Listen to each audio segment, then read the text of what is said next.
കുറ്റം വിധിക്കപ്പെട്ട നിരവധി നിരപരാധികൾ ഭൂമിയിലുണ്ട്. അതെത്ര ദയനീയമാണ്. ഒരു നോട്ടം കൊണ്ടുപോലും ആ കുറ്റം വിധിയുടെ ശരങ്ങൾ പലർക്കും ഏൽക്കുന്നുണ്ട്. ചിലർ വാക്കുകളാലും മറ്റു ചിലർ നിയമം കൽപ്പിക്കുന്ന 4 ചുമരുകൾക്കുള്ളിലുമൊക്കെ ആ കുറ്റം വിധികളുടെ കയങ്ങളിൽപ്പെടുന്നു. ഞാനീ തെറ്റ് ചെയ്തിട്ടില്ല എന്ന് അലമുറയിടുന്നതൊക്കെ ദൈവത്തിനും കാലത്തിനുമൊക്കെ മാത്രം മനസ്സിലാകുന്ന ഭാഷയാകുന്നു.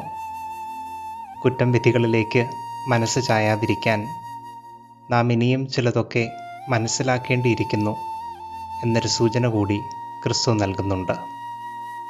ഒരുപക്ഷെ ഓരോ നിരപരാധിയും നമ്മോട് പറയാതെ പറയുന്ന ഒരു കഥനമുണ്ട്: എന്തുകൊണ്ട് എന്നെ അല്പം കൂടി മനസ്സിലാക്കുന്നില്ല?